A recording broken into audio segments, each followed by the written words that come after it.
Thank you everyone for attending this morning. This is the second in our series of water loss control webinars. This project's brought to us by the Tennessee Department of Environment and Conservation. And they're the ones that had the vision for this project, and they're the ones providing the funding for the project. So we definitely want to thank them. And their vision was for us to do this training in person, to travel across the state and to hold it in the 3 different regions, and to have 3 different classroom settings. And then of course, COVID came along and changed things for everyone. And so we reworked it into a series of shorter webinars, because we know that all day trainings are challenging in person, and even more so whenever we're sitting in front of a computer screen. So the TDEC still had the vision and allowed us to make the changes so that we could still have this training series. And they also are allowing us to provide technical assistance to any of the utilities in the state at no cost. It's all free. And that, wouldn't be possible without TDEC's vision and support, financial support as well. So they want to make sure that you're aware of it, that you're taking advantage of it. If you have any water loss questions, concerns, things that you want to try but aren't sure what steps you should take, the EFC wants to help you, and we can do that and work with you at absolutely no cost. So just be aware of that. And then also, to be aware that the state does require you to complete that water audit, but TDEC is looking at this as a bigger picture. So it is about water loss control and not about just completing your audit. So while that's one step, they definitely want you to use the information in completing that audit to make improvements at your system and to have a better understanding of your system. So that's the reason that they wanted to start this program. So thank you again to TDEC for sponsoring this project. And then I want to tell you just a little bit about us for those of you that weren't able to attend that first session. The group that I'm with that's providing the training is the Southwest Environmental Finance Center. We're a multidisciplinary team. We have engineers. Heather and I are both in the engineering world. We have water resource folks. We have folks that teach computer programs. We have GIS folks. We have accounting folks. We've got lots of different backgrounds. And we are a part of the University of New Mexico, which is located in Albuquerque, New Mexico. And that's where Heather is sitting today. And she's actually in the university, which is a first in a long time. So she's feeling a little. This is exciting. I haven't been in my office and I can't even actually remember. I think it was about 5 months ago. So it's really strange to be here in my office. So fun to be here for a change. And I'm a remote employee based out of Knoxville, Tennessee. So we're coming at you from a couple of different time zones. Heather's checking in with us early this morning from her time zone. So thanks for accommodating us East Coast folks.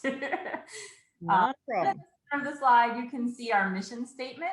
And the Southwest EFC promotes self-reliance through innovative training and assistance focused on actionable results. And that's really the core of what we want to do. We want to develop capacity and self-reliance. We, really believe that it's important to teach a man to fish and not have you become dependent upon us. The Southwest EFC does have a team of 11 people. And of course, you're meeting just 2 of us today. So the Southwest EFC focuses on helping systems to answer questions in the technical, financial, and managerial areas of water and wastewater. And we provide trainings on a wide variety of topics. And most recently, Heather and I and our teammate James, that isn't able to be here today, have been focusing on training in asset management and water loss control. We do branch out, but those have been kind of our focus areas for the last little while. And we do feel like asset management and water loss control go hand in hand. And that's something that you'll see, throughout these training sessions, but especially today. So a bit about me. For those of you that haven't been here before, I say that water is life because it's what I do in my career and it's what I do in my personal life. So that's Me and my family boating here on the Tennessee River in Knoxville. And if we're not boating, we're swimming in the pool. And if we're vacationing, we try to be by water. So we do try to incorporate water a lot, and we're really glad that it's warming up again. So that's just a little bit about me. And Heather, I will turn it over to you and let you introduce yourself. Well, welcome again, everybody, and thanks for being here with us today. Just a very smidge about myself. I'm an environmental engineer by training, but I always say I like operations management and finance by choice. So I really like getting out and about and visiting with operators of water and wastewater utilities all across the United States. Been to all the 50 states multiple times each. Been to Tennessee many times, and I really like working with water and wastewater utilities to help you solve the problems that you're having. So been working for about 35 years now, and I don't know, over a decade or so focused on water loss and asset management, but lots of other areas in water and wastewater. And again, glad to be here with you guys today. All right, so we just want to kind of remind you again that while we're presenting, that you can use that chat feature to communicate with us. Type in any questions that you have as we go, and we'll do our best to get them answered. So with that introduction, we're going to go ahead and get started into the training today. All right, so where we want to start today is kind of looking at how the water balance fits into the water loss control program. So if you've participated in previous training sessions, this slide might look familiar because we have talked about the fact that the water loss control program involves a lot of different activities, and that the water balance that you complete every year is just one part of that overall program. But today we do want to talk up to you about the role that the water balance does play in the water loss control program. So if you think back to the water balance, and where the water balance is essentially that the water entering the system must equal the water exiting the system. So each box represents either an in or an out, or it names the category for the adjacent boxes. So over here on the left side of the water balance, on the left side of your screen, those are the inputs. And then on the right side over here are your outputs. And some of them are, grouped into larger categories like apparent losses and real losses, which make up total water losses. That's why the boxes are colored. And then we have, unbilled, authorized. So the different categories and the different outs that make up those categories. So you can see in equals out on the water balance. So the water balance is the idea behind the water audit that you complete every year. And if you need a refresher on how to fill out that water audit software, there is a recording on our website. So you can see the web address there on the bottom right of your screen. And you can just view a quick 30-minute, I don't even think it's quite a 30-minute video, just a refresher on how to fill out the water audit software. And some of you are probably aware that AWWA has released a new version 6 software at the beginning of this year. And we did talk to the comptroller's office that you submit your audits to about which version they would be accepting this year and what we should focus on in this training. And they said they're not going to change to version 6 this year. So this is still the version 5. I don't remember what the last one was, 4 or 5.5, something like that, software that we do give you the update on or the refresher on. So the water audit itself is a top-down approach. And whenever we talk about top-down and bottom-up and what that all means, a simple way to think about top-down is that a top-down approach goes from the general to the specific.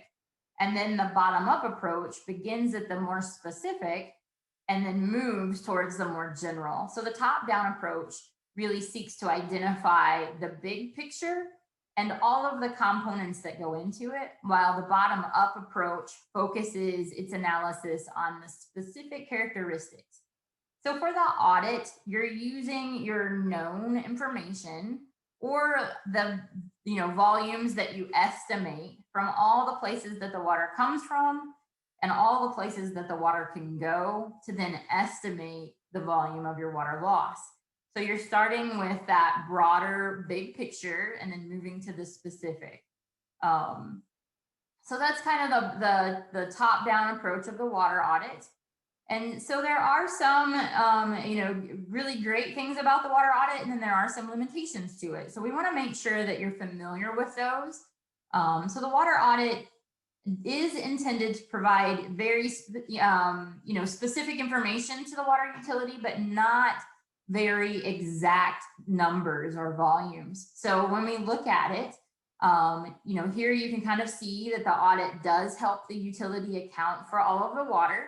So you can identify how much water is going to each category. So instead of saying we have unaccounted for water in the old way that we talked about it, now we're able to account for all of the water in our system, where it's going and whether or not it's making us money. And then based on the inputs that we provide, the software does provide information that can help the utility prioritize the actions that they want to take next. Whether that's improving data or looking at doing some water loss control activities or a wide variety of things. Also, based on the inputs that you provide, the software provides metrics that allow the utility to look at their non-revenue water over time. So it lets you kind of take a look at where you are now and the next year and the next year and see how things are changing. It also provides you the volumes and the values of the water in each of the different categories. So you can see the amount of water going to each category and the cost of the water going to each category. Of course, all of this is dependent upon the quality of the data that you enter into the audit. But the water audit does have some assumptions and does have some limitations on how many inputs there are for things like meter error. So there's 1 meter error input location, and you might have multiple source meters. And of course you have many, customer meters. So there's some averaging, there's some assumptions. So the audit itself isn't going to be perfectly accurate. It's intended to give you an understanding of your water loss volumes and values, not an exact amount. It should also, kind of be considered that the audit isn't the only thing that you're going to use to make decisions about what actions you're going to take next. The water audit doesn't present a triple bottom line view of the benefits of reducing water loss. It only looks at the financial analysis. So it's not looking at the social or the environmental benefits of reducing water loss, and often these can outweigh the financial benefits.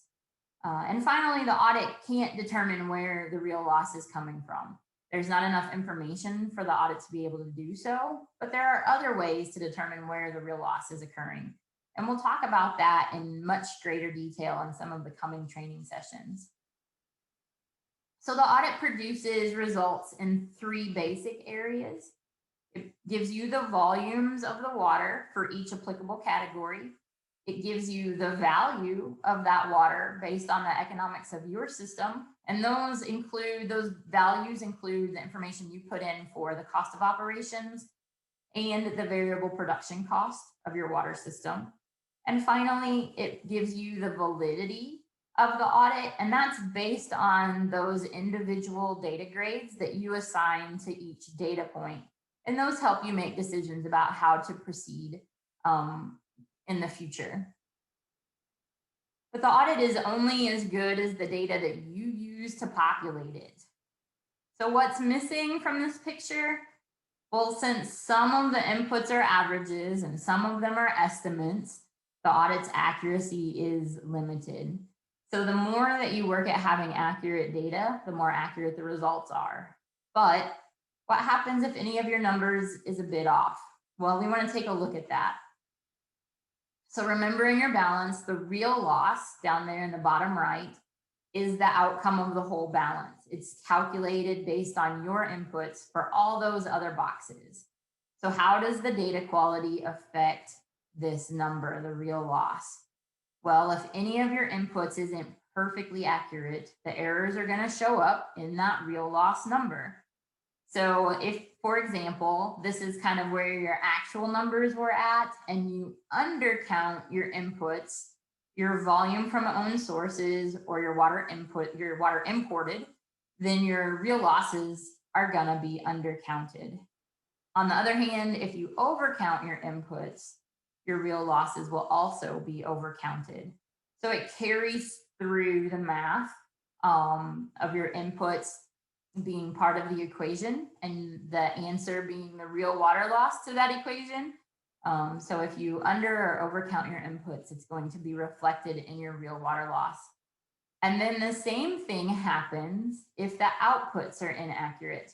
It will impact those real losses also. So again, if you have kind of your actual numbers, but you have an output such as authorized consumption or apparent losses that get undercounted for one reason or another, your real losses are going to be overcounted.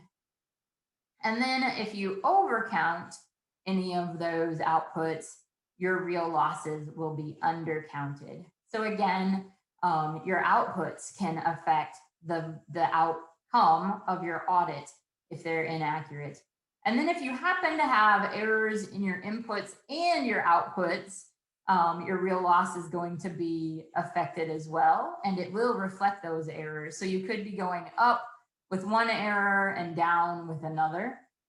So the number reported in the audit really is only as accurate as the data you entered. And that's where your data validity score should help you.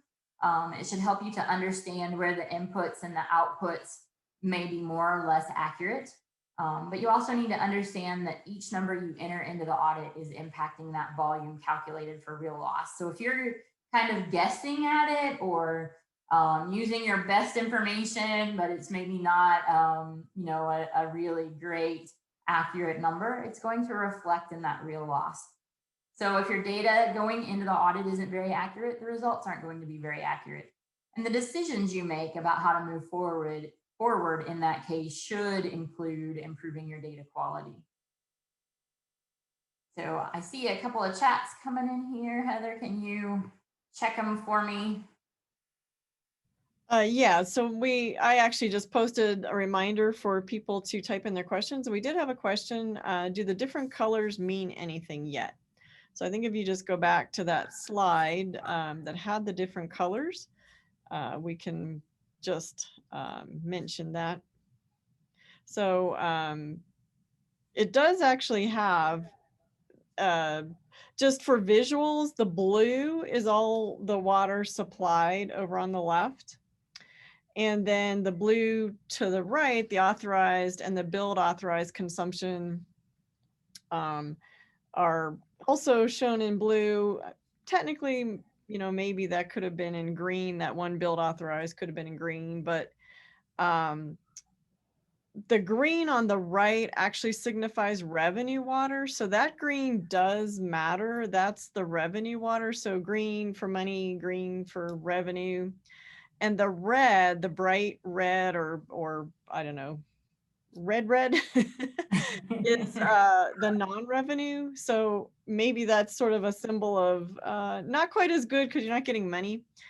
And then the pink color is that difference between non-revenue water and water loss. So it's always important to remember that there is some difference between non-revenue and water loss, and it's the pink. It's your authorized unbilled consumption. And so typically one of those categories, the unbilled unmetered category, you can't do a lot about. I mean, that's just a function of the fact that you have a system and there isn't tons you can do there. I mean, maybe you can tighten up your flushing practices and whatever, but you have to flush wells, you have to flush pipes. There's certain things you just have to do, and they're going to take water. So there's kind of a recognition that maybe it's not so bad, if you will. It's pink because you have to have that. And then the other category of the unbilled metered usage, that's typically usage you might have on a park, or you might have it at a city building or something of that nature. And, sometimes you have more impact on that, but it's typically more of a political decision of using that kind of water. So the colors have some meaning, just kind of giving you a visual of how we go from water supply to water consumption. So on the left-hand side, we're supplying. On the right-hand side, we're using. And then green signifying we're getting money, and red signifying we're not getting money.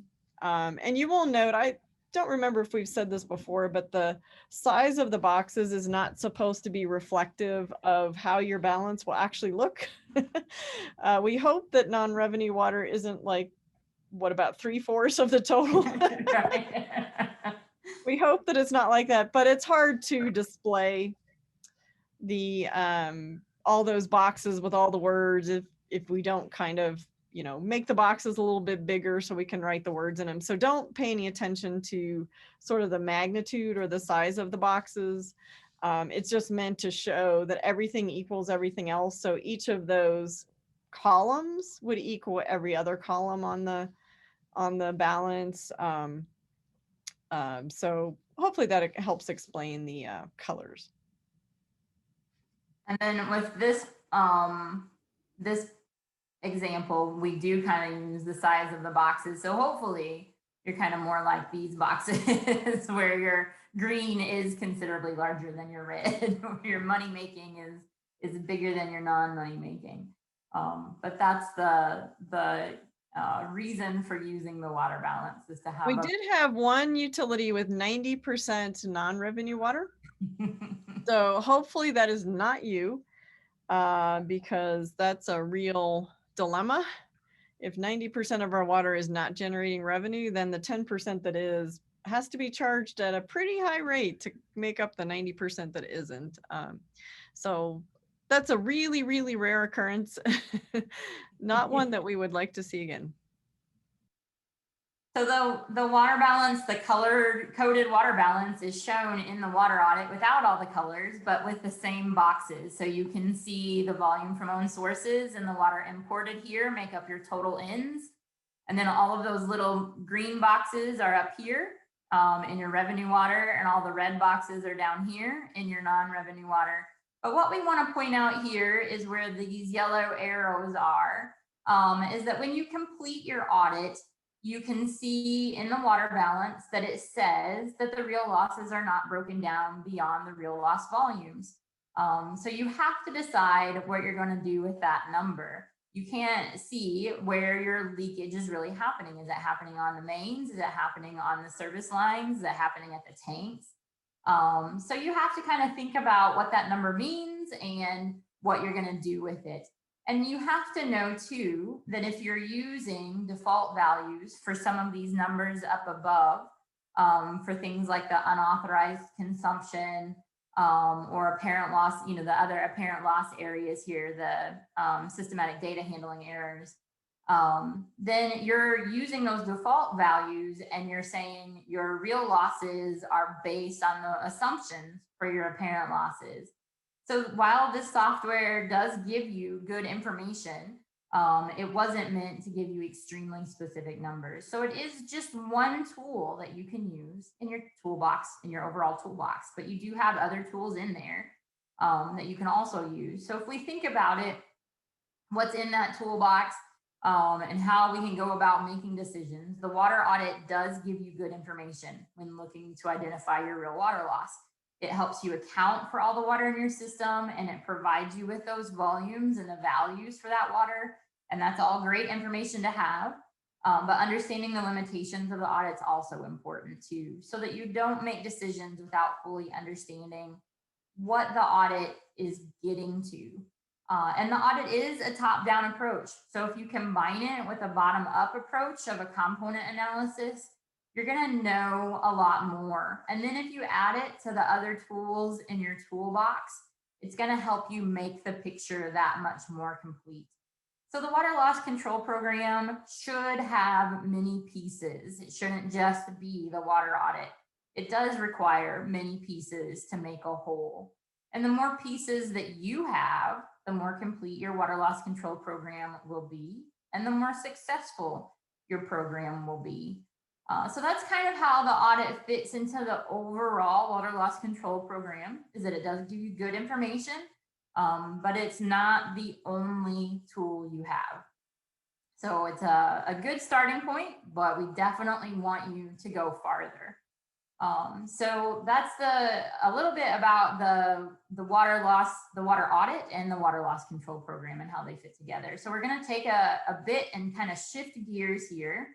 So one of the tools in your toolbox is the first tool that we talked about in the last session, and that was setting goals. So today we're going to spend a little bit of time kind of taking a step back and thinking about those goals, and then thinking about how we prioritize those goals. So if you remember at the end of the last training session, we talked about the idea that once you have defined all of your goals, you're going to have to make some decisions about how to prioritize those goals so that if your resources are limited, you can't do all of your goals at once, you can't address them all at once, that you are able to address those that are the highest priority to your system first. So how do you prioritize those goals? Well, we said in the last training session that we'd walk you through a tool that could help you with prioritizing your goals. So we want to do that with you now. So we are going to use a tool that's based on something that this guy here says. Does anybody recognize this person? You can use your chat, you can unmute.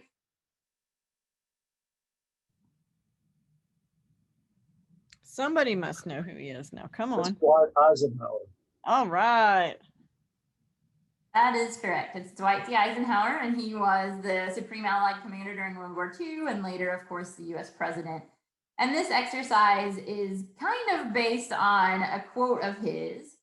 And that quote is that I have two kinds of problems, the urgent and the important. The urgent are not important, and the important are never urgent.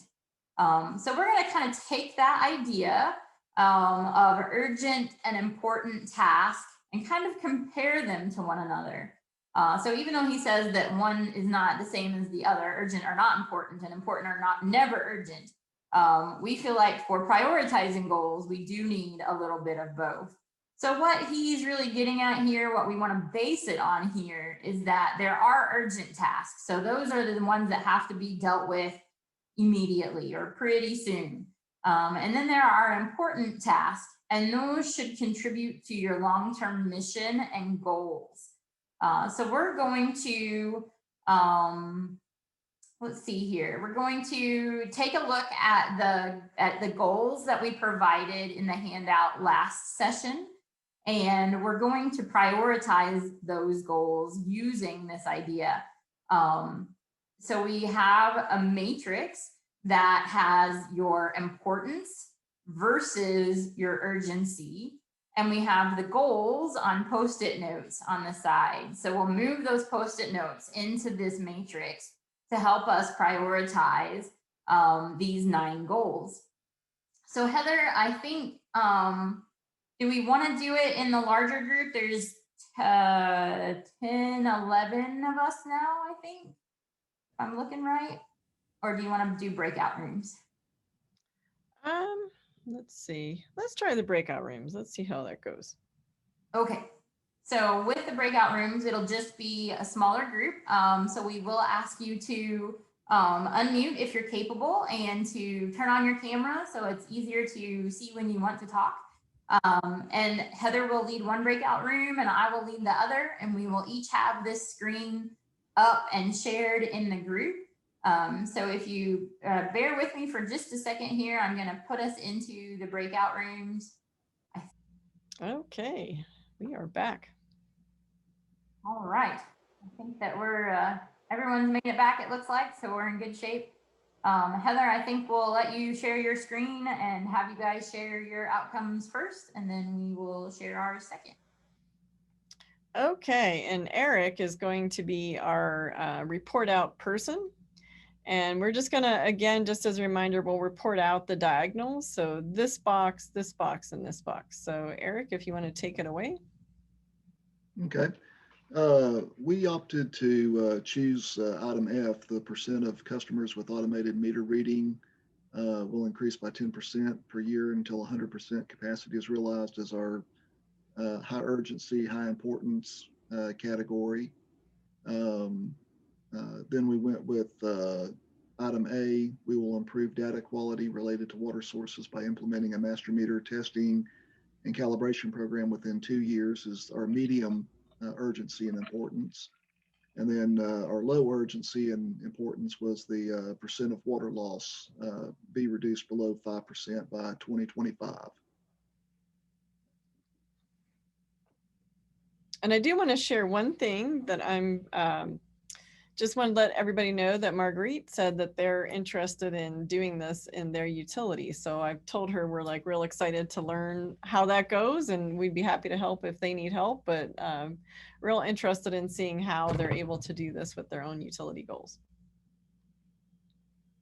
That's great. Heather, we had some interesting conversation about the goal C that you guys put in, that it's just not very realistic for the systems that were in my group. And so while it might be urgent, it's just not important because it's not realistic. And I said, that's one of the things that we do talk about, is that if your goals aren't attainable or they're not realistic, then you need to revise that goal so that it could become something that you could attain. Whether it's changing the 5% or it's changing the 2025 or both.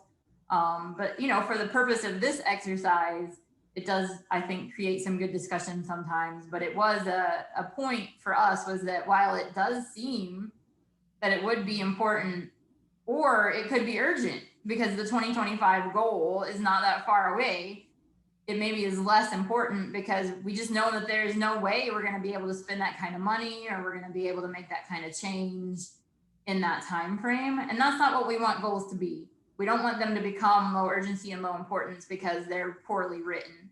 And that was a good discussion in our group too. So I'm going to share our screen now. Sure. I will stop my share.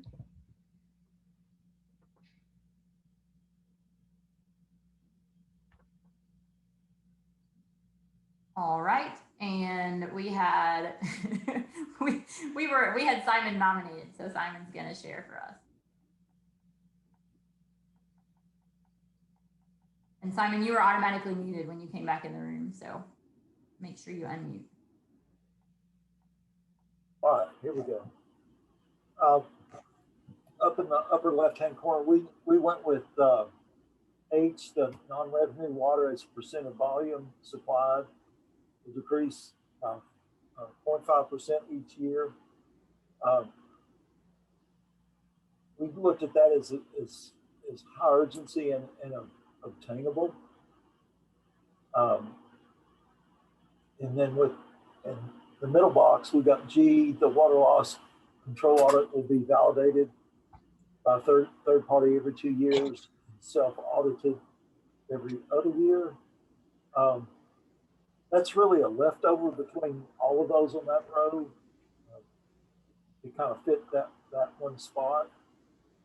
And then in the lower right-hand corner, A, we will improve the data quality related to water sources by implementing a master meter testing and calibration program within 2 years. We're already doing, most of us are already doing that. And really, if you look at your low urgency, low importance, that corner, a lot of that stuff that we're already doing, we're trying to fit that down there. It's like you all had C over to the right, we have it to the left, but the big question is it attainable? I guess I said a little bit more than what people expected. Yeah, and you can think about where you are too, like when you start, like if your percentage is say 40% and you're trying to get to 5, that's very different from your percentage is 8 and you're trying to get to 5. So it's also important to think about like, where are you today and how ambitious is that particular goal for you? So again, in a water scarce area where they're already, I'm like Arizona, I think the requirement is it has to be less than 10%.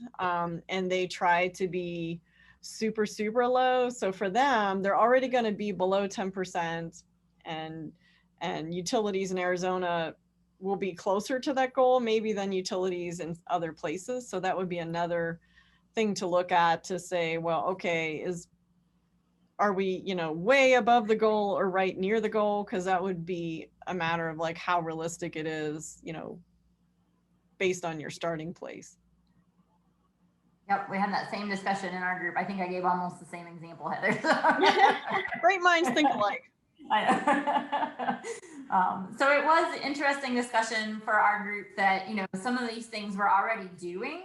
So it wouldn't be that urgent or that important because we're already doing them. So if we've met the goal, maybe it is something that moves from, we were working on it up here, but now we've met it. So it does move around to being less urgent and less important. Not that we're going to stop doing it, but that we're accomplishing it, So that's a discussion that we had too, is that over time, this matrix should change because as you start accomplishing goals, you should want to, move things around as well. So that was a good discussion we had as well. So I'm going to stop sharing my screen. We're going to take a little break and then come back here. It's 10, I've got 10:26 on my monitor. So we'll take 5 minutes, come back at 31 after the hour. And then we'll pick back up again. So after that beautiful day rendition, we're gonna move into data collection. And remember your chat feature. You're welcome to chat in any questions as we go along, any comments, anything. You're also welcome to unmute and ask a question that way if you have that ability to unmute. I know not everybody does, but if you do, you're welcome to go ahead and ask a question or make a comment as we go. So what we're going to talk about is data collection, past, present, and future.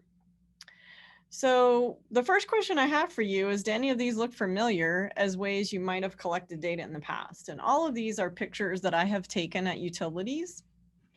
And these are actually some of the better records that I've seen in various places I've been. Where you might have stuff in logbooks, you might have stuff in 3-ring binders, you might have stuff on notebooks, any kind of paper records are kind of common. And this is actually a sticky note that's on a map. So it has information on a map. So some of the past data practices, might have included a lot of paper records. And we want to talk a little bit about the good, bad, and ugly of having some of these older records. So first, the good. It's really good to have data. So we never want to knock, just having data can be really important to you. And having some historical knowledge is always helpful because sometimes you don't know what happened before you got there. So it's a really good idea to have a chance to have some information that, kind of tells you what was happening when you first, before you got there. If you want to do any kind of time-based analysis, it's important to have past data because you can't do time-based analysis if there's nothing from the past. You're kind of stuck. If you want to look 10 years back and there's no data 10 years back, that time-based analysis becomes difficult. So oftentimes you need past data if you want to do that. Data is cumulative, so we can use some of our past data to fill in missing information. We can use past data to inform how current and future data should be gathered. So if we look at past practices, it tells us, well, what was good and bad, what was missing, and that can help us inform what we should do in the future. And then low quality data sets can be combined to create a more complete picture. So if we have 2 or 3 low quality data sets and we put them together, that gives us a much better picture.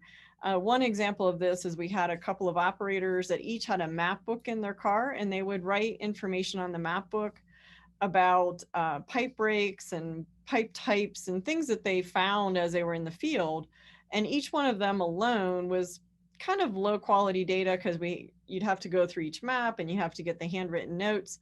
But we took the couple different map books with all the comments and put them all together. And then we put that on a GIS map. So by the time we were all done, we actually had a fairly complete picture. So starting out with maybe some not such good data sets actually turned into a good data set by the end. Now the bad. The data can be very hard to use in its current format. So if you have handwritten information sometimes is very hard to use the way it is, especially, 2 or 3 years ago, trying to find it, that kind of thing. We don't know maybe where it is or who has it. Is it back in the box in the back room? Is it on a shelf? They tend to get sort of misplaced and thrown somewhere. If you have data that is in a paper format, it can be damaged by water, spills, other types of things. We can end up throwing it away. And if there's no other copy, we're kind of out of luck. The handwriting can be hard to read.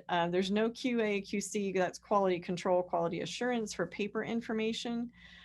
So you're just writing it down and nobody is checking to say, well, okay, that's not the way you're supposed to enter it, or you didn't put the right units or anything like that.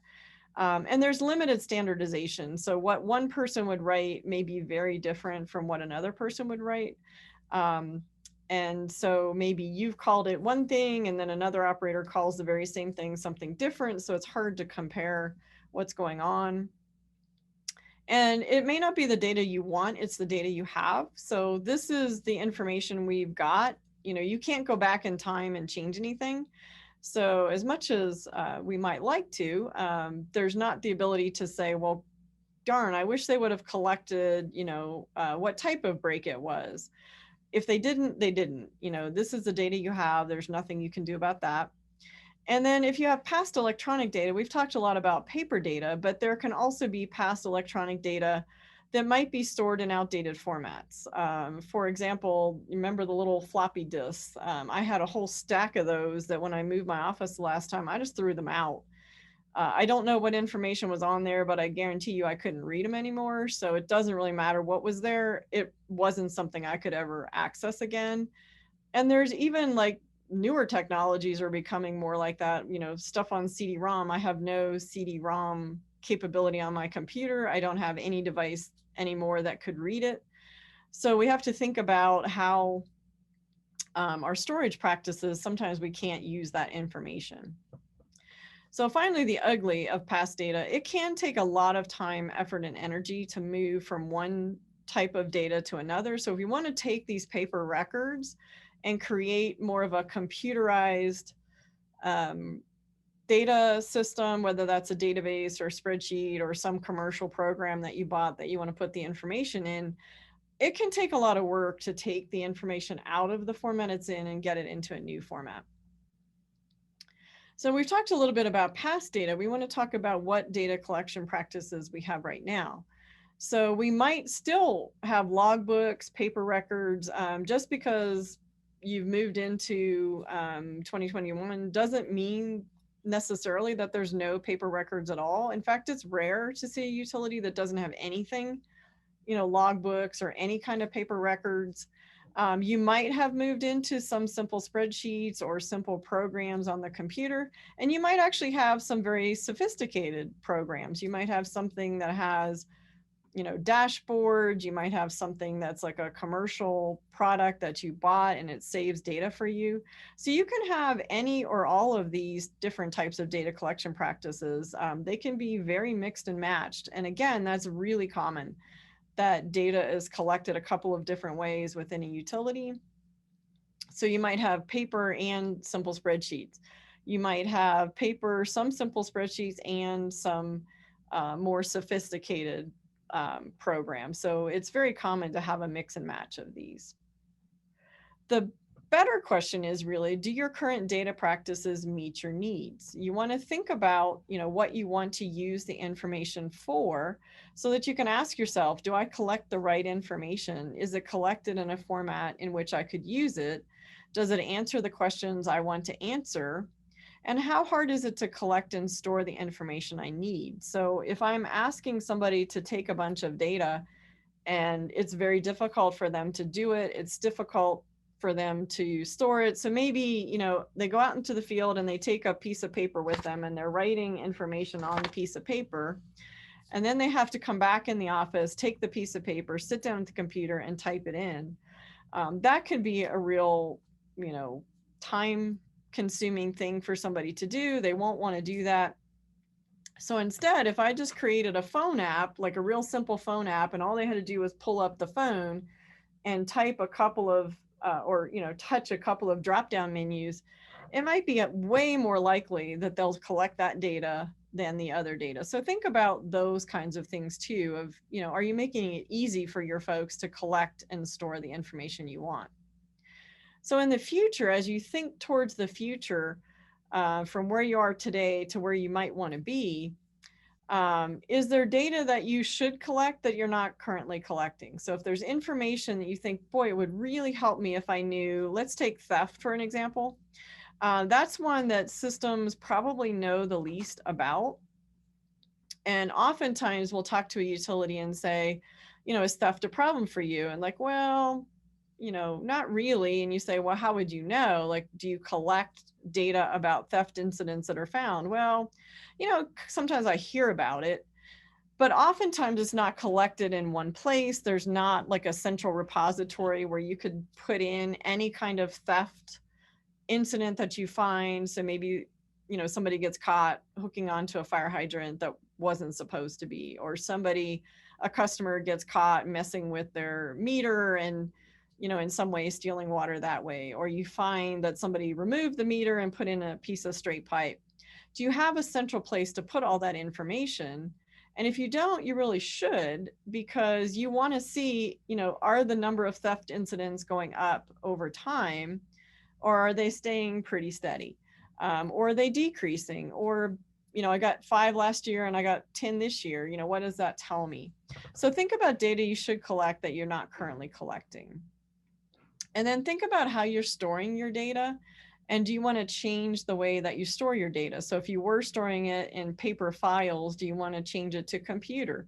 If you were storing it on a CD, do you want to change it to cloud storage? Think about that type of thing.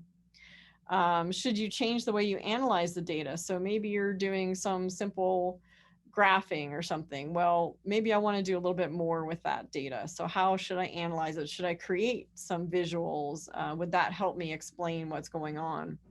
Do I want to add attributes or details to the data I collect? So maybe I'm collecting break data, but I'm not collecting how the pipe broke or how I repaired it. Maybe I want to add those attributes.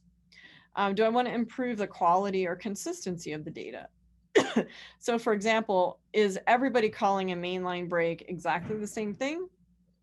Or do some people call it one thing and some people call it another thing? So the more different names, let's take a spreadsheet, for example. If you're putting information in a spreadsheet and you have called something 10 different names, it's going to be really hard to sort because you're going to have all different kinds of names. Are there any data points that you're collecting and you don't use it for any purpose? And if that's the case, then you should probably stop collecting that, or you should revise your data practices, because it's not about collecting data just to collect data. It's about collecting data that's going to be useful to you. So, if you kind of make sure that not anybody in the entire utility uses it for anything, then you might want to reconsider, whether that's something worth doing or not. So let's go through an example of past, present, and future with break data. So if we were going to look at break data, we would want to say, okay, well, what questions do we want to answer? So here's one example of a big question we might want to answer. We only have so many dollars, and depending on the size of your utility, this might be 100,000, it might be $1 million, might be 10 million, might be 10,000. But we only have X dollars, whatever that is to you, to spend on pipe replacement. Which pipes should be replaced to have the greatest impact for the least expenditure? So, if we were going to try to answer this question simply, we could say, well, I'm just going to replace a random piece of pipe, or I'm just going to pick a, pipe out of a hat, so to speak. But that's not going to give me the greatest impact. I really want to know which pipe is breaking the most and which would have the most consequences if it did break. Replace that pipe first, because that's going to be better for me. So that's one question I might want to answer. Another question that I might want to answer is, let's say we're thinking about doing leak detection, but we don't want to just leak detect the entire system, because that would be really expensive. So we want to look at maybe leak detecting a smaller portion of the system so we can get most of the benefits without having to pay the cost of doing the entire system. So if we think about those key questions, those main questions, there are some other questions we would have to answer to be able to answer the key questions we just talked about. So what type of pipe is breaking the most? Is it mains, service lines? What type of material? What type of size? So we want to get some idea of what's actually happening. We want to know how the pipes are breaking. Are they holes, circumferential cracks, horizontal cracks, something different? And what are the potential causes of breaks? So based on what we've observed about the pipes, as we've dug them up, can we get any sense for why the pipes might be breaking? So is it related to poor installation? Is it because they're at the end of their useful life? Is it because there's bad materials were used or bad manufacture? There are certain time frames with certain types of pipe where the materials and the manufacturing practices weren't as good as other times. So we see certain periods of, say, PVC pipe from the 70s or cast iron pipe right after World War II, things of that nature, where we see like a higher number of, failures in those types of pipe because they weren't maybe as good at that point as we would like. And then that will help us answer questions like what pipe has the probability of failure, or the highest probability of failure.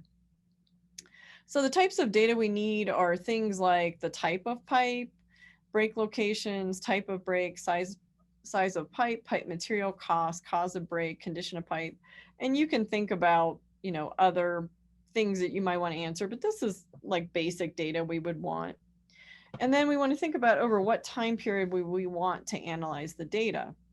So thinking about, 1 year, 5 years, 10 years, 15 years, 20 years, some other amount, what is the benefit of having longer time frames? If we have longer time frames, how does that help us? So chat in your thoughts, what time period would you want?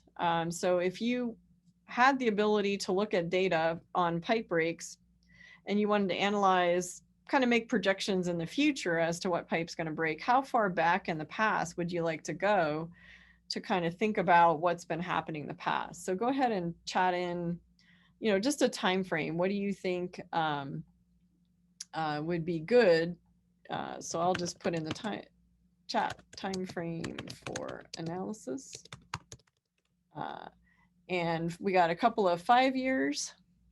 Any other guesses? 5 years?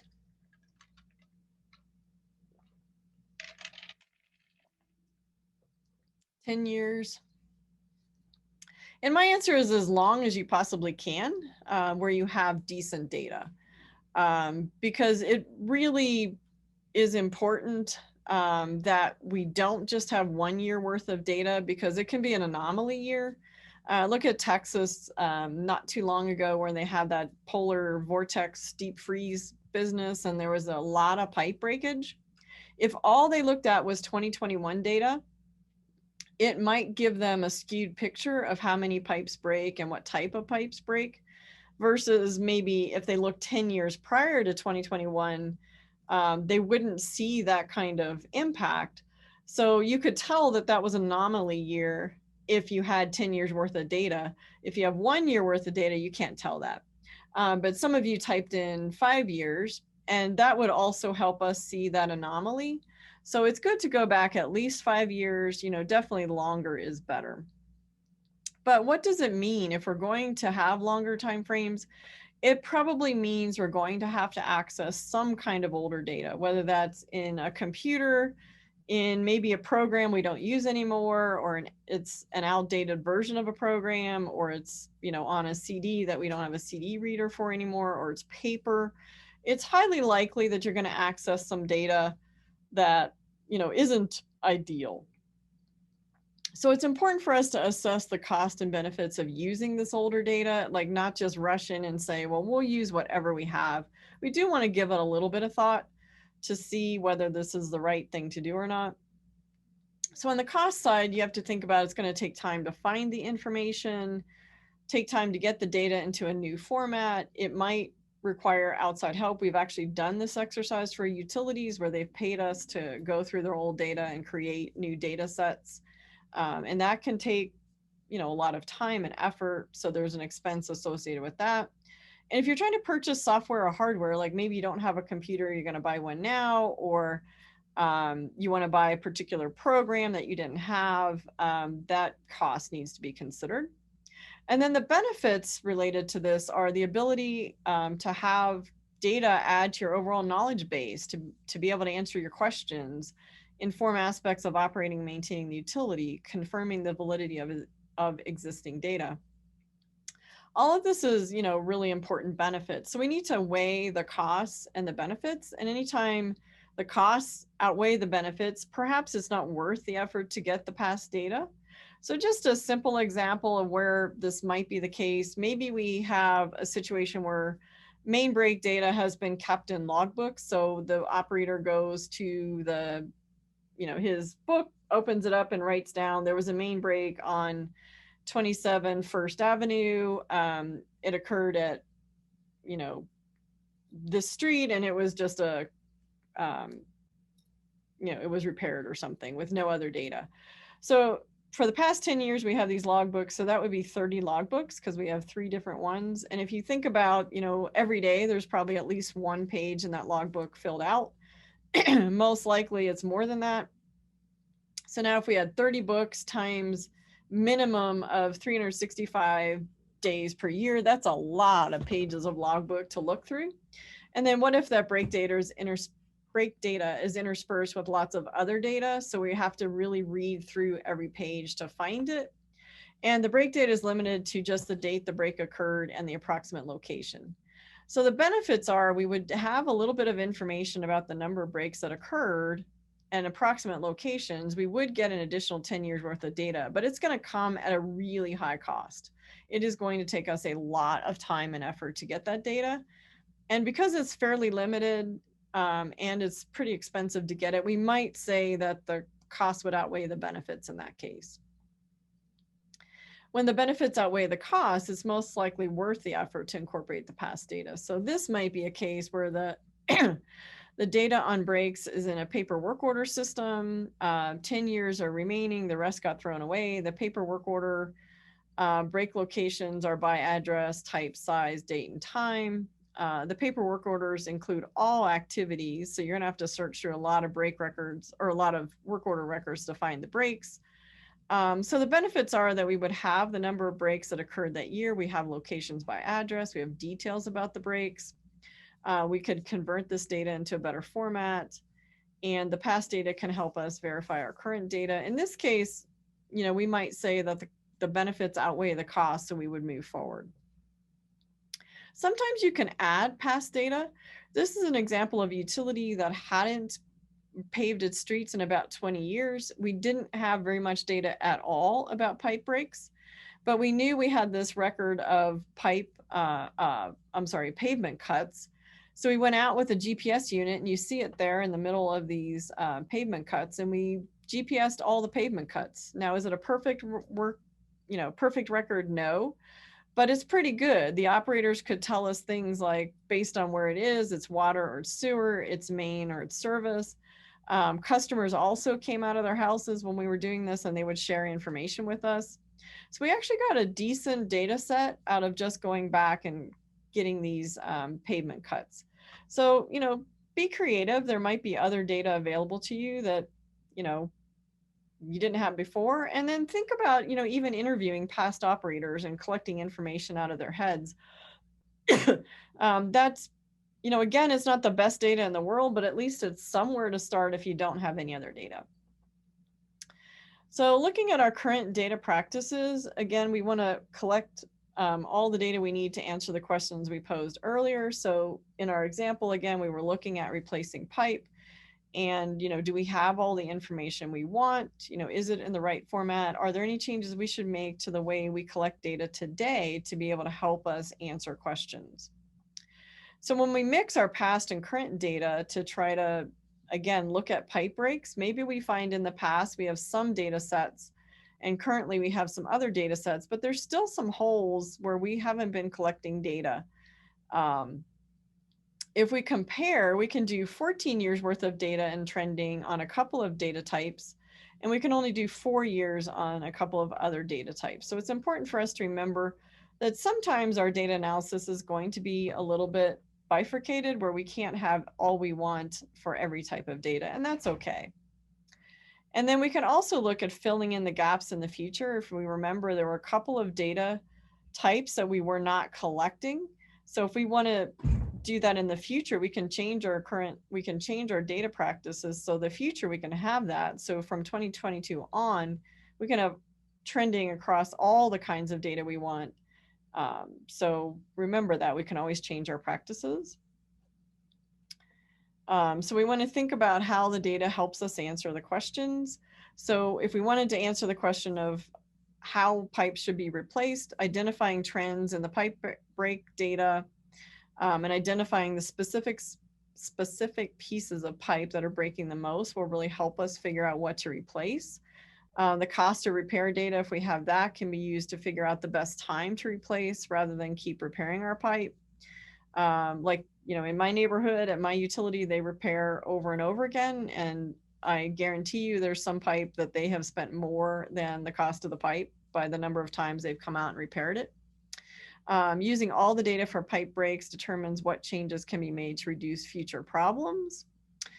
We can make any adjustments to change construction practices, repair techniques, etc. So if we're observing that some of our activities have caused problems, we can change construction practices, and we can determine whether main lines or service lines deserve the most attention. The main lines are more dramatic. They have sometimes bigger leaks, sometimes they're very obvious leaks, but the service lines can actually leak more water because they're slow leaks for a more extended period of time. So with all the data we have, we can prioritize pipe segments, whether that be main lines or service lines, for replacement based on that probability of failure. And if we have consequence of failure, we can add that too. And we can increase the benefits of replacing pipe without increasing the cost. So we could keep the same amount of money, but if we choose carefully, we'll actually reduce pipe breaks more than if we randomly select pipes to be replaced. We can do the same thing with leak detection. We can look at areas of town that are showing the greatest leak risk. We can look for characteristics that contribute to leaks. We can look for the reason why pipes are breaking to see whether leak detection is going to help us. So if there's degradation style leaks, then leak detection can be really valuable. But if the leaks are caused by something else, maybe, you know, most of the leaks are caused by construction problems, you know, people not getting the lines spotted so they're digging them up.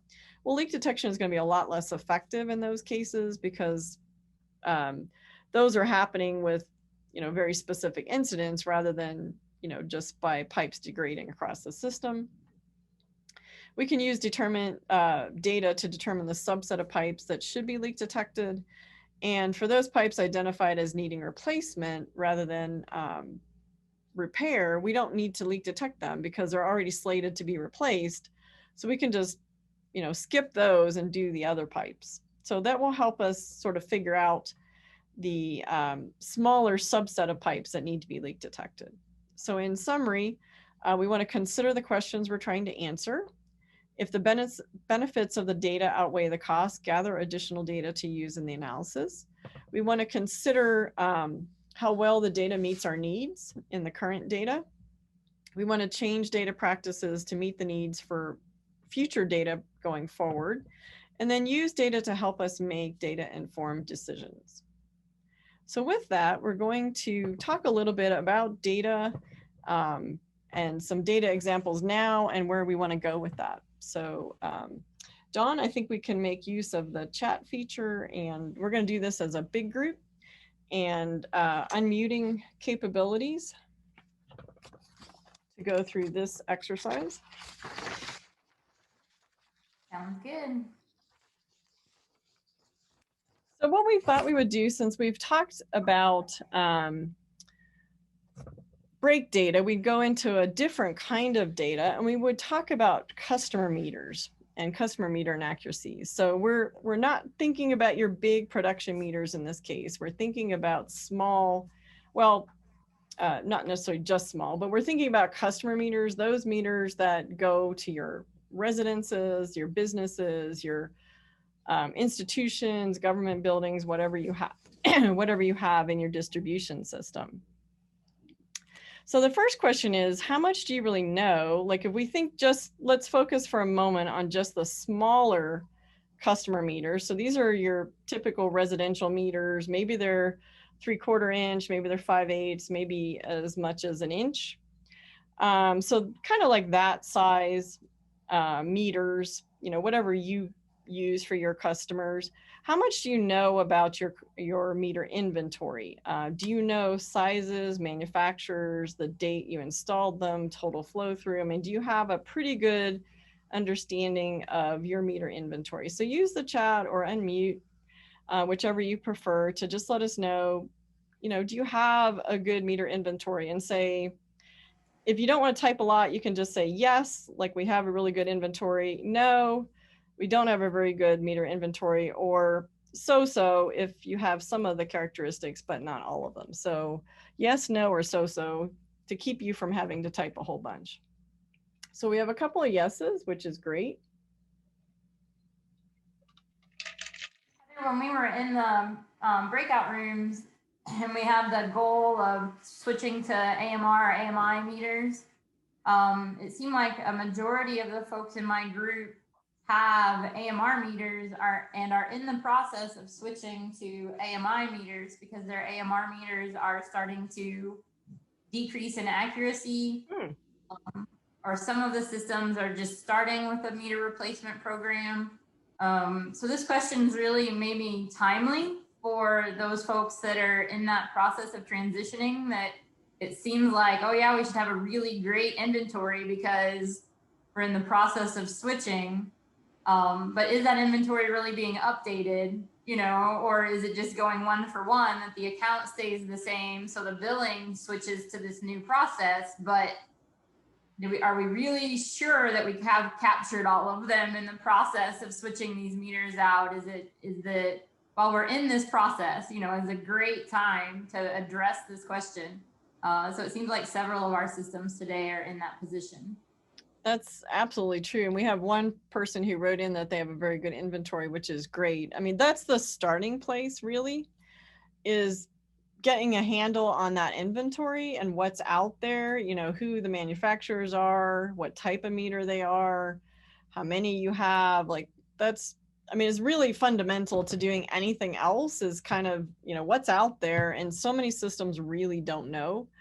Or we've had the problem happen where the meters are replaced and it doesn't get updated in the inventory, which can really be problematic because you think you have something out there that you don't. You think you have this, 10-year-old meter that's had 1 million gallons flow through, and it's really a brand new meter that's, barely had any flow.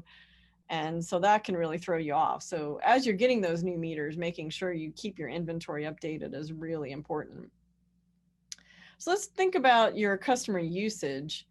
When you think about your customer usage, do you really have a good idea about, are they most customers use a lot of water, they use a medium amount of water, what kind of patterns, and do you know anything about the low flow end? Where we can really find problems is that low flow side of things, where customers might be using a tiny amount of water for an extended period, but it won't register through the meter because it's too low a flow for the meter to pick it up. The meter manufacturers are starting to address this problem by having meters that read lower and lower.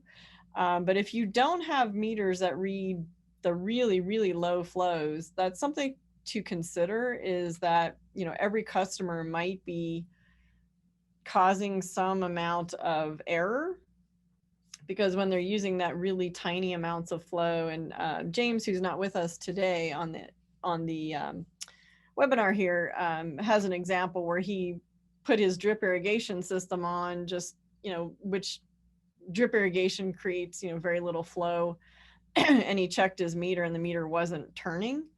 So that whole time, you could be using all that water in drip irrigation and not have it picked up, so you're not having to pay for it, and that can be problematic. So think about that too with your meters. How well do they do with low flow? Now let's think about our larger customer meters.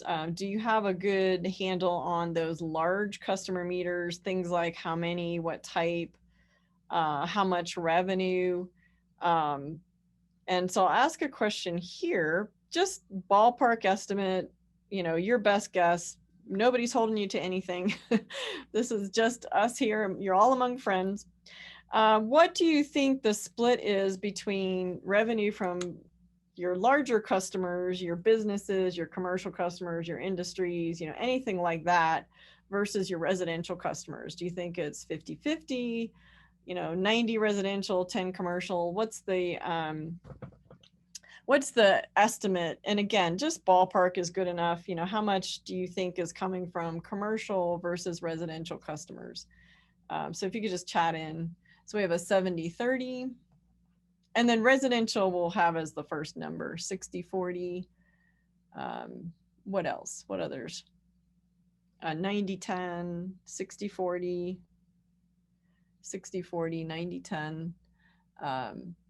So now let's look at the folks who have 90-10. So if you have 90% residential, 10% commercial, most of your revenue is coming from your residential customers. So if that type of system were to do a customer meter accuracy project, you might want to focus on your residential meters because most of your flow is coming from residential customers. So if the errors are in the residential customers, you're going to have some problems. You know, less is coming from commercial. It's not to say we don't do anything with commercial, but most of your revenue is coming from residential. If we go to the 60-40 folks, 60% is coming from your residential customers, and 40% from your commercial. Now we're starting to get to the point where there's probably a few meters that are very large and they're creating, you know, they're big cash registers for you. So if those meters are inaccurate, it could really hurt your revenue. So in those cases, we want to focus on the big customer meters and really focus in on what's happening with those. I had one utility that is a small town, relatively speaking, but they have a university there. But it's an unusual little town because the university is about all that's there. So that was their one large commercial customer. And then maybe there were just a couple of little like coffee shops or something that didn't really use a ton of water. So it was mostly residential with just this one commercial customer. And it turned out they hadn't actually checked that meter for a while. When they did check, they found out it was off. And that's a tremendous amount of revenue for them. And that one meter being off could create a huge impact to the system, whereas one individual residential meter being off doesn't really have much impact to you. You know, that one customer benefits, but it's not going to affect you a ton, whereas one large commercial customer can affect you a lot. So keep in mind, you know, how the flow breaks down between your meter inventories and making sure that you're really focused in on the ones that are your big catch registers. So how many of you have ability to test your customer meters through like a bench test or by sending them out or having a company come in and test them?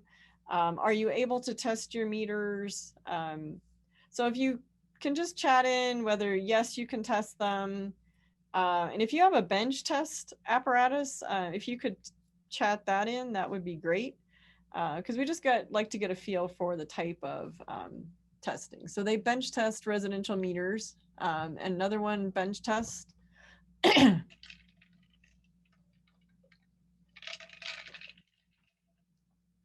There's another one bench testing, and they contract out for the large meters, which is fairly common that you maybe don't have the capability of doing the large ones yourself. Another person does about 1% to 2% annually for testing meters, which is kind of the next part. If you have the ability to test, then you got to figure out which meters do you want to test. So we're going to give an example here of a large utility that pulled out about 350 meters that they tested. So they came to us with data and said, okay, here's the 300 here's the 350 meters we tested. Here's the accuracy of the 350 meters, and use those to project an accuracy around the entire system, which was actually a couple 100,000 meters, customer meters.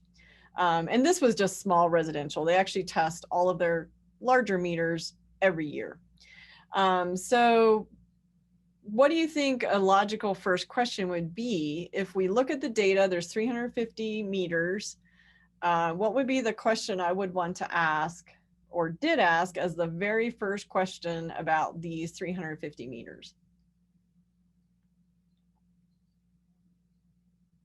And we also have some more people who are doing bench testing, contract out large meters. And this one has a core group of large meters we contract out and then field test in-house. So what question would I want to ask that utility? They have 350 meters they've tested. What's probably the most important question for me to ask? So one person says age. What else? What would be a question I would want to ask for about those meters? Age, annual use, those are all important, but not the key question that I needed to ask. Low flow accuracy. It's actually whether or not the meters were random. So were they randomly selected from around the system, or were they pulled for particular reasons? So I need to know if it's going to represent the whole system, they need to just be random meters that were taken throughout the system. And we have to ask whether 350 is enough, which it wasn't quite enough to get a really good sample size, but it wasn't far off. The bigger problem was they were not random. They were customers who complained. They were meters that were being replaced by AMI. So they just figured, we're already taking them out, we might as well test them. And they were not random in any way, shape, or form. So I could not really accept the fact that, oh, these represent the whole system, because they don't. They're a very specific subset of meters. They tended to be older meters, like some people brought up age. Because they were ones being replaced, they tended to be older. Customers were complaining. So there was no randomness to them at all. The next problem we had is out of these 350 meters, 8 of them were stopped. So now the next problem we have is, okay, there's 350 meters, 8 are stopped. So now the question is, if these were sort of, we know they're not random, but let's say they were just pulled, they were checked, and 8 of them turned up not to be working, versus, oh, I took those 8 out because they weren't working. So that was another question, and actually took them a while to figure out the answer to that. And the answer came back that they were removed because they didn't work. Very different scenario. If I randomly pull 350 meters and 8 of them don't work, that tells me there's a big problem in my system, that, oh gosh, there's a bunch of meters not working.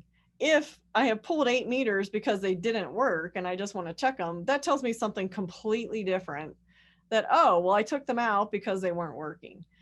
So it's really important to kind of know why you're testing your meters, where they came from, do they really represent your system? Because otherwise the data is not really going to be valid. So the last sort of example I want to give is a system that we're working with where they replace their meters every 10 years. So their practice is, let's just remove meters every 10 years. They do have a bench testing set up, but their upper management has decided they're not going to give them money to run the test bench. So it's there, but it's kind of just gathering dust at the moment. So if you have the ability to test, although it might take a little bit of investment, do you think their practice of replacing every 10-year meters is a good practice or not? Like, what's your thoughts about that kind of approach to, we're just going to replace meters every 10 years? So do you think there's issues with that, or would you have any recommendations for those folks?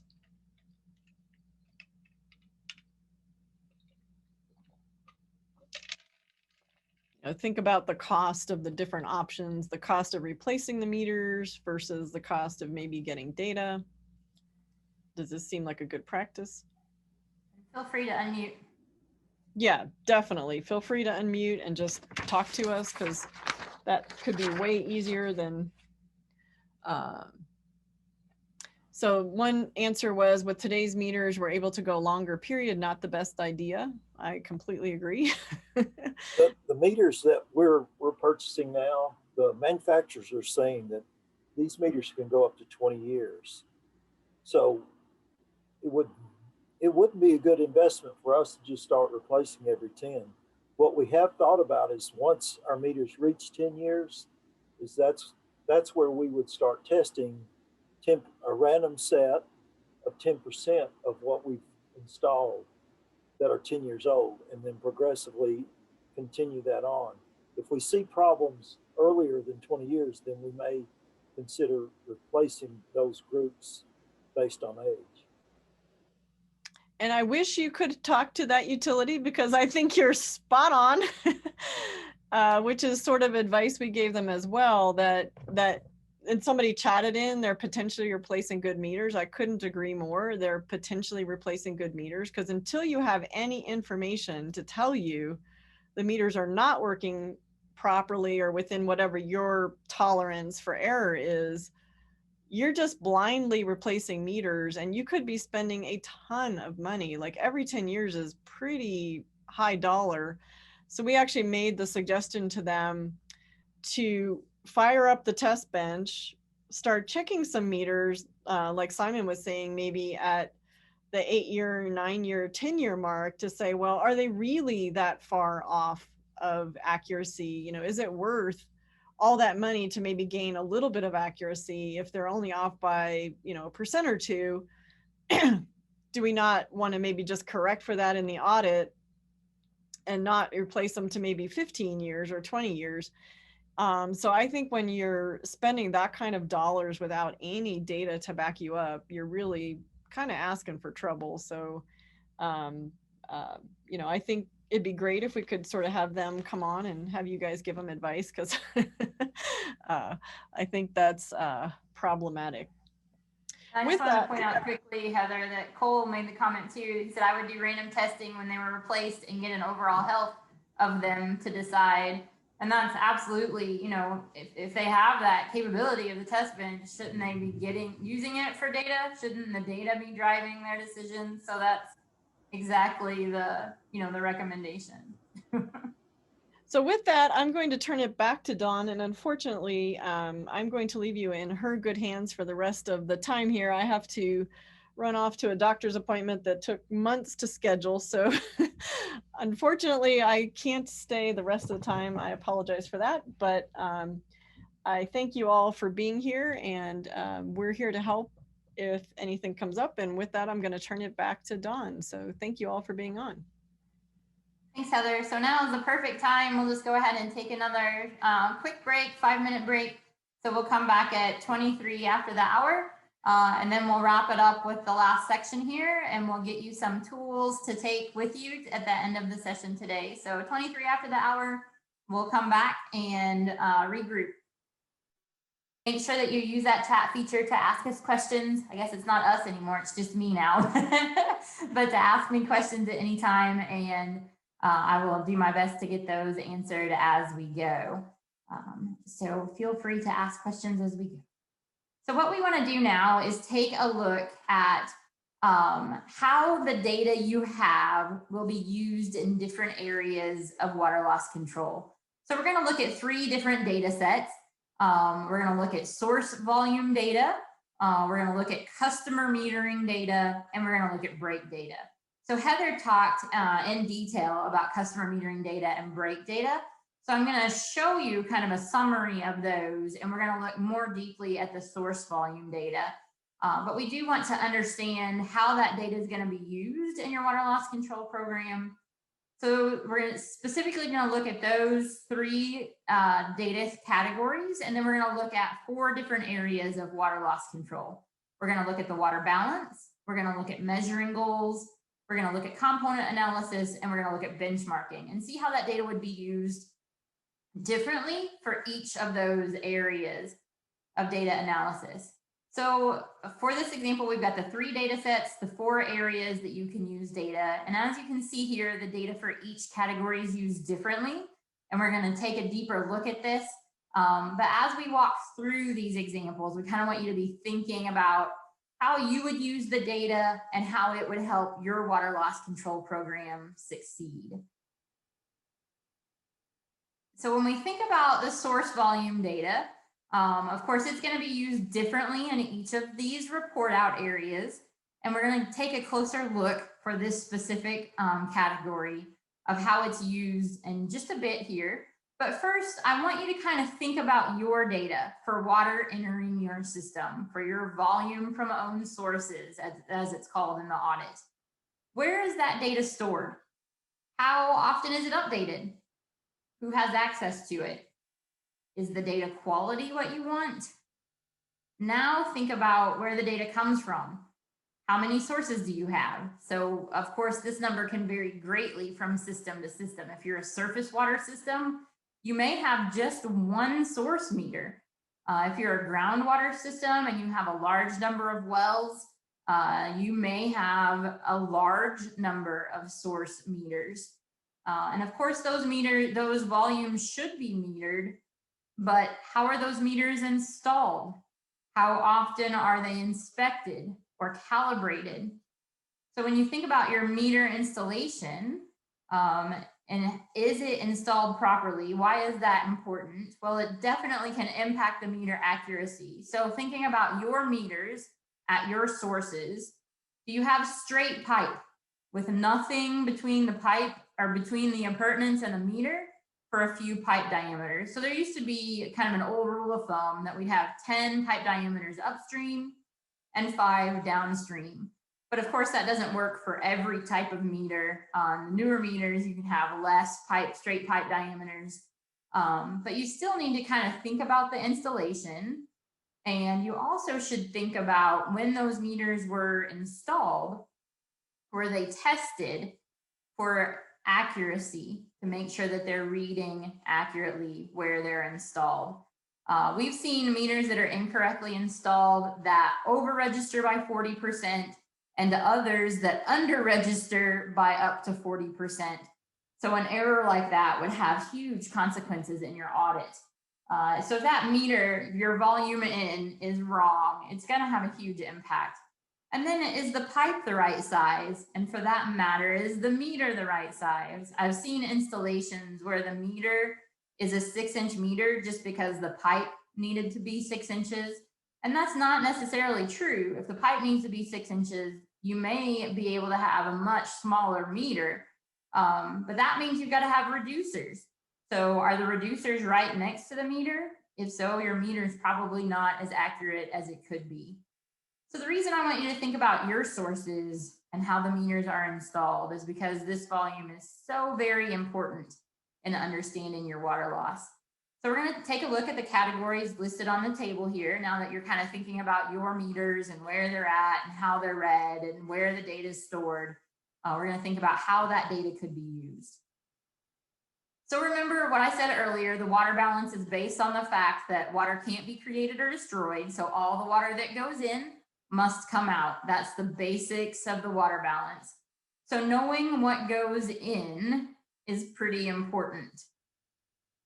So we have to be able to measure those inputs and those outputs and then let that audit calculate the real loss based on determining the values of everything else that you've measured for inputs and outputs. So as I showed you earlier, any errors that go into the numbers that you enter in the audit are going to carry throughout the audit. The real loss numbers are only as accurate as those numbers that you entered in. So if the calculation looks like in minus your known outs equals your real loss, the number for in is the most important number to know as accurately as possible in your water balance, in your water audit. So when you think about that data, is the data going to be used and how is it going to be used? Absolutely, it's used in the water balance, and it's the most important number to have be as accurate as possible in your water balance. Then if we think about how that data would be used with measuring goals, we want to go back to the training from the last session when we talked about goal setting. We said that when we're setting goals, we first want to start with a mission statement or a vision statement. And we said that that vision statement might fall into one of the categories listed here on the screen. So if we look at those categories, each of them requires an understanding of the amount of water entering the system. You can't really assess how good of a resource steward you are if you can't accurately determine how much of the resource you're using. And when you think about reduction of water usage, if you can't measure the volume coming in accurately, because maybe your meter is drifting steadily off course and you're not really aware that that's happening, you might not even be able to see the fruits of that conservation effort because they're getting lost in the error of the meter. So having a good understanding of your source volume and having good data on what that volume is definitely impacts your ability to measure your goals. So if we take that kind of a step further, going past the mission statement and thinking about the goals developed for water loss control program, we can see that most of the goals listed here would be impacted by having a thorough understanding of the water entering the system. So high levels of accuracy on the largest input are going to be necessary to develop an audit that you can rely on. Not only that, but in Tennessee, of course, you have to have high validation scores. And the source volume is the most important validation score. It's the most heavily weighted score in the entire audit. So not only is it important to have good data on your volume from own sources, but the more that you know about volume from own sources, the higher your data grade goes. So it's also important from a data grading standpoint. So the goal examples that are listed here are just a small number from what we provided in that last training, but you can see here that even with this limited number of examples, that without an understanding of your source volume, it'd be difficult to accurately measure some of them. And then if we go to the next data set, we'll look at how the source volume data impacts your ability to benchmark. Well, we need to think about what would we be benchmarking in our water loss control program. So we want to ask, what areas do we want to know where we started?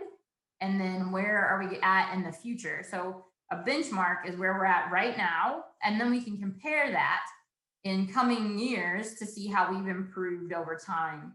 So in the first year of completing the audit as part of the water loss control program, we're probably going to be focused on the non-revenue water volumes and more specifically the real losses.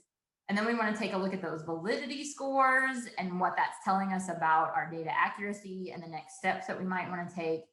And we want to put some effort into making sure that the source volume is as accurate as possible. Then as we move into the kind of next phase, maybe it's the next year or two, we want to look at how those numbers have changed. And we may also want to start benchmarking the metering data, how our sources metered, how's consumption metered, the accuracy of those meters. And then in the next few years, we'll want to see how those numbers have changed and then fine tune it and maybe add an economic leakage level analysis. So for each of these benchmarks that we're tracking that we may end up adding over time, the volume entering the system impacts what we track and how accurate it is. So the last thing that we really want to do is set a benchmark that's based on faulty data. So knowing your volume, your source volume is really important to your ability to benchmark well. So if we go back and kind of look at the summary of the source volume data, it is used in many different areas in your water loss control program. And if your system wants to continue to improve, understanding the data that is available, knowing the quality of the data, and thinking about the ways the data can be used will allow you to make some progress. So when you think about your source data, how are you currently using it? Are there areas you could start using it? Would you like to improve the data quality? So use your chat box and tell me how you use the data or how you might want to start using the data. for your source volume.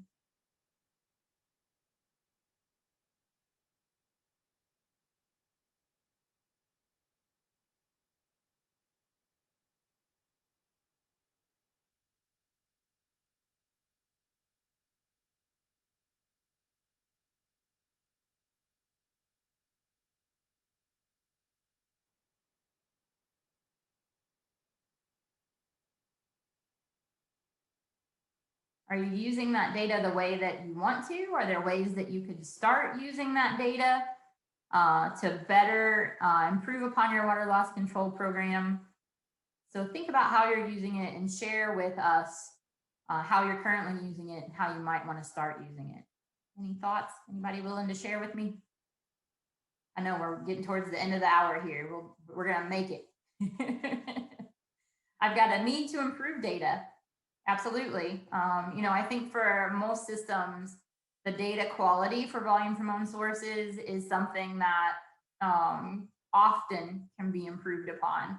I was working with a system, I am working with a system that was dealing with some loss. They just couldn't figure out where the loss was occurring. And it turns out that, we looked and looked and looked and pulled our hair out. And then finally, I got a copy of their plant piping diagrams and started tracing the flow of water. And it turns out that their high pressure pumps, when they kicked off, the water from the tank could backflow into the plant and back into the clear well. And so they were pumping water twice, or who knows how many times they were repumping that water that was in the pipe and would drain back to the clear well, because they were missing a check valve on the discharge side of those high pressure pumps. So a simple addition of a check valve changed their water loss situation significantly. And that was just, they had source water coming into the plant and then water leaving the plant, and they were creating water, which, if they could have done that, they would have been very wealthy and no one would have had any problems if they could make water. So that was an interesting situation where, having the more data we had, the more we learned what we didn't know. So that's definitely a case for most systems, is that when we start looking and start digging into our data, there's definitely room for improvement. So, all right, let's take a look at these next two categories. So we've got the customer metering data. So since we understand now how the input data is used, we're going to now take a look at how the outputs are used, the customer metering data. So we've got definitely different uses here for each report out than the source data. So if we think about customer metering data, it is important for the water balance. Systems have different kinds and different sizes of customer meters in place. And the audit is based on that balance of in equals out. So the customer meter data is likely the largest out your system will know or have in that balance. So with all the numbers that contribute to this volume, it's important for you to know that the data is accurate. So understanding your customer meter accuracy is also important. And as Heather was asking you about your customer meter data, and which meters are you testing and which meters drive your revenue, understanding those questions is important to deciding what you're testing and what you're not testing and how accurate your data really is. And then if we think about measuring your goals, your customer meter data is also going to be important. So many systems are going to have goals that are related to conservation and to revenue, which are both impossible to understand if you don't have good customer meter data. So for billing related goals, measuring data is absolutely essential. And then knowing how much of your water is going through your customer meters is definitely going to be helpful when you're looking at the component analysis and what it's telling you about the volumes of water in each component analyzed. And then finally, the last category here, the benchmarking. Having good meter data is going to help you define your system specific standards for meter replacement. Like Heather was talking about the system with the bench test that wasn't using it, so that you don't have that rule of thumb of every 10 years like they did, or every 1,000,000 gallons, or whichever comes first. That might not be the right schedule for you. So you want to have good benchmark information on your customer meters. And then when you think about your customer meter data at your system, again, we want you to think about how you're currently using it. And if there's areas that you could start using it, would you like to improve on the data quality? So again, just, think about your system and how you might be using it. And if you want to chat in how you're using that data or ways that you might want to start using that data, I'd be happy to share it with the group. I think that when we share how we're using data, it helps other systems think about how they're using data and ways that they might want to make improvements or add to how they're currently using the data. So that's why we ask you to share with the group, is just to kind of have that exchange of knowledge. And so while you're kind of thinking about that and maybe chatting in, we're going to look at the last data set. And of course, this is really what we're here for, right? Is trying to account for water that's not going where it's supposed to. So we've got the break data. So when we think about how break data is used, it's different still from how the source data and how the customer data is used. For the water balance, break data is not used. There's not a place where you put in the amount of water that leaked out of your pipes. The purpose of the audit is to calculate that. But it is used in a sense that it can help confirm or refute the results of your audit at kind of a high level. So while it's maybe not used in the balance itself, it can be used to evaluate the results of your audit. And, kind of look for any discrepancies or places where your information is not lining up, which can help you, solve some problems within your audit. And then with your goals, if you think about your goals, if you can't or if you don't chart or measure any break related information, then any goals that you have about response time or time to isolate breaks or customer outage metrics or repair costs or pipe material or real losses, none of that can be none of that can be tracked. You wouldn't be able to know how you're doing with your goals. And then for component analysis in general, and then specifically for leakage component analysis, which of course you can do for your mains, for your service lines, for your pertinences, you're going to model and categorize your losses and then see how changes impact your losses. So you have to know where your breaks are happening. You need to know information about what size pipe, how long they're running to be able to do any kind of component analysis. So this data is extremely important for the component analysis. And really, that's the same kind of information that you would be using to evaluate how you're achieving your goals. So those two really kind of overlap. If you're doing component analysis to see where your breaks are and how fast you're responding to them, it's probably going to feed directly into your goal measuring as well. And then for benchmarking, the data is going to be used to establish those benchmarks for how leaky the system is now, and will continue to be used for looking at those trends over time. And it's going to be used to identify troublesome areas or maybe pipe materials that are failing. So maybe you have pipe that was installed right after World War II, where that material is not as reliable as some of the other pipes in your system that were installed around that same time. The steel pipe is what I'm talking about specifically after World War II, was sometimes for some systems was really troublesome. So that's going to help you identify how you replace pipe over time and which pipe you should be replacing. So that data is useful for benchmarking as well. Excuse me, I'm going to take a drink so I stop coughing at you.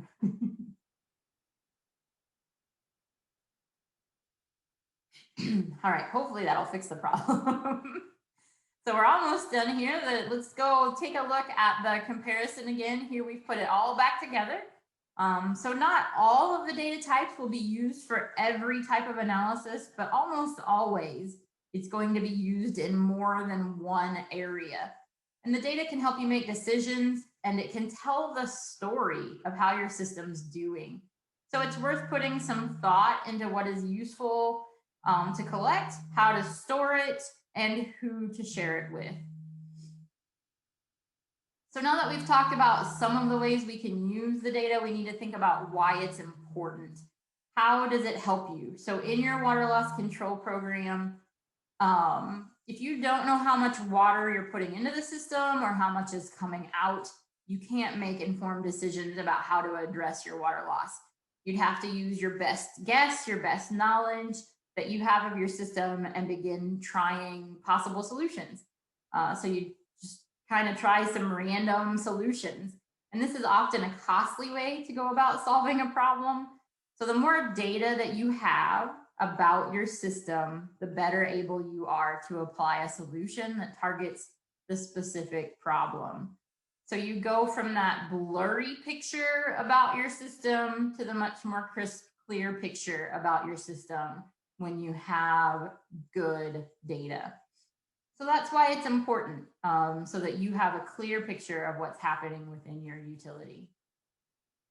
So that's where we're going to kind of wrap up the training session for today. I do want to give you some tools for you to use at your system. So we want to give you a chance to practice what you've learned today. So we're going to provide you with a document that you can use to develop and prioritize your water loss goals using that urgency importance matrix that we used in our exercise. So we're going to give that to you. We're going to give you the blank matrix that you can use to prioritize your goal, along with one that's completed just for a reference. And then the handout has a section that you can use to assess how you collect the data that you use to track your goals. So that document's going to help you evaluate how you collect data relating to several of those water loss categories, and then how you're using it. So how you did it before the audit, how you're doing it now, and what you might want to change in the future to gather more robust data for analysis. And the categories on the handout do correspond to the audit categories. So you should be familiar with them. And there's room for you to enter your own categories as well, because we don't want you to think that you should be limited by what's on the audit. So we do encourage you to kind of dig into this exercise and think about the data you have, how you're using it, and if it's giving you all of the information that you need. So the applied activity documents are going to be shared. I'm going to share them in the chat right now. And then I'm also going to email them to you after the session, so that if you aren't able to get it right now, you will have another chance here after the session via email. So it should be sending now. So you should see it in the chat right about now. And then again, via email later this afternoon. So the activity itself does look like the activity that we did today. So we want you to put your goals on Post-it notes and then put them in this chart or in this matrix. And you may not have exactly 9 goals, and that's absolutely fine. And it's absolutely fine for you to have more than one goal in each box. But the goal here is to have some differentiation. So at your utility, you have the ability to prioritize those goals. So, you know, what it would kind of look like is you write your goals down on those Post-its and you start having the discussion about where they go, what's important, what's urgent, until you've got them all kind of worked in. And again, you can double up if you need to, you know, it's okay. And if you don't have 9 goals, that's okay too. It's just a process to get you thinking. And then here's the data assessment, where you kind of look at the data by category and you answer the questions about who develops the data, how is the data collected, any comments that you have or any current users of the data, is it sufficient? What do you want to do with the data in the future? What changes are needed? So you can kind of fill that in for each of those categories. And then, like I said, we do have a section at the bottom where you can add your own categories, because I'm sure that there are some that we did not cover. So that's what's coming to you for you to kind of use to practice what you've learned today at your utility. And then again, I do want to remind you that we're here to help. We can provide free assistance. And like we asked this morning, if you're interested in assistance, all you've got to do is let us know. You can email us, you can chat that in now, whatever you would like to do. And I do want to mention that we provide assistance on anything related to water loss. So the example I gave just a few minutes ago about the system where we couldn't find the loss, and then we realized it was that missing check valve, and they were pumping, counting data twice, pumping water twice.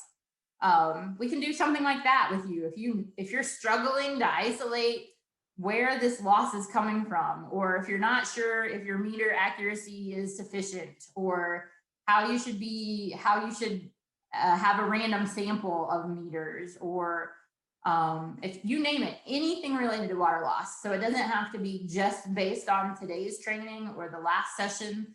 It can be on anything. So if you're interested in that assistance, the state is giving it to you at no cost. We encourage you to take advantage of it. So we've got just a few minutes left in our time. So if you do have questions, please chat them in now, and we will do what we can to address them. And while you're doing that, I am going to share our contact information on the screen so that you can contact us. All of our email addresses are there. For those of you that attended last session, James was on, and he should be a part of the next session. He's just been unable to attend this current session. So you feel free to contact him if you want, or Heather or I. And then on the flyers that you get via email, there's the general EFC email, and those get forwarded to me if they're related to water loss. So feel free to use any of those methods. And then again, our website address is on the screen there in case you need to view any of the recordings of any of these sessions. So let's see here. I've got a couple of things. What is the date for the next class? Good question, Tim. It is, let me see. I'm looking at my calendar. It is going to be in May, and I am not sure that we have the dates for the 3 sessions firmed up, but they will be they'll start again in about 4 weeks, I think. But definitely keep an eye out for the flyer.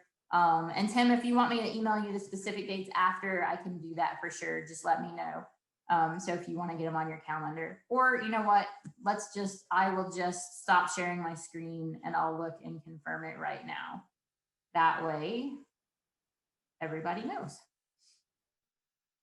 Just a second here to get my team calendar open. And go to May, and it looks like the first one will be on the 13th of May. That will be the Western region. The Central region will be the 19th, and the 25th will be the Eastern region. So you can attend any of them, but again, we do encourage you to attend by region if at all possible. So, all right, I'm going to go back to sharing my screen here just so our email addresses are up there. Feel free to chat in any other questions you have. And a reminder again to email me if you need a certificate of attendance, if you're looking for credits for the board or as a professional engineer. Otherwise, certified operators, I'll take care of you. All right, I'm not seeing any other questions come in at this time. Feel free to go ahead and leave the session at any time that you're ready. If you do have questions, I'll stick around for a few more minutes, and you can unmute if you want, and we can talk, or you can continue to use the chat box. Thank you all so much for being here today. I hope you have a great rest of your day.